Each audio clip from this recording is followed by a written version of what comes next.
Alright, this is an adjustment to the directions for the first stock project. And the reason it's being adjusted is because this link here is not doing what it used to do. And websites do this very often. They'll change their pages or even just kill them. So we're going to go a different route about this. We're still going to click here to find some information. And the information is going to be kind of far down on the screen. So we're going to ignore most of this junk at the top.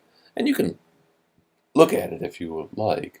Um, you have major market statistics. You can do the New York Stock Exchange, NASDAQ, which is usually technology companies, and Amex, which is usually other things. And you can check out the gainers and losers and most active. But that's just on a day-to-day basis. They always change. So what I want you to look at is sector performance one day. And this at least gives you the names of the sectors of the stock market.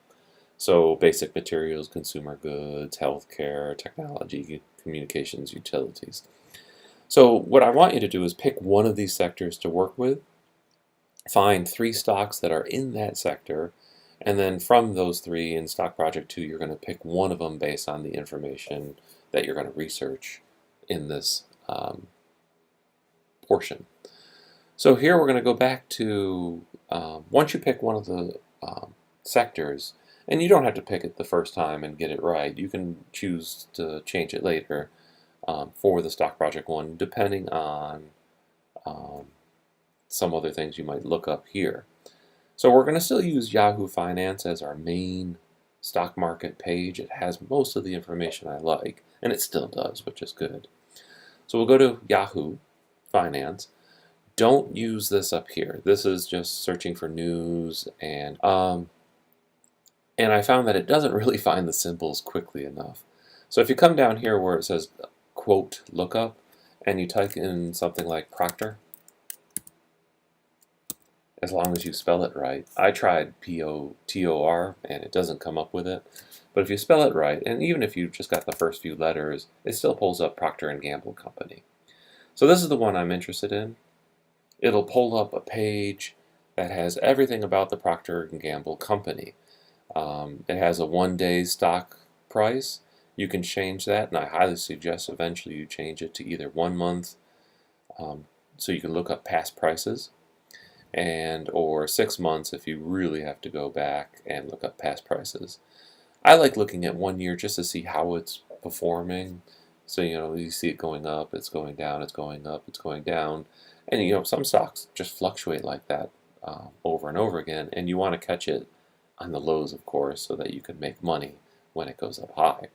But that's not always a guarantee. And stocks, again, there's no guarantee that you'll make money on it. But if you do make money, it's usually better than a savings account.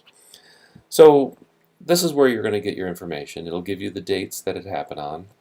Remember, this is going to start the first Tuesday of the first week of the semester, and you're going to record PE prices and stock prices, the PE ratios and stock prices for Tuesdays and Fridays for the rest of the semester.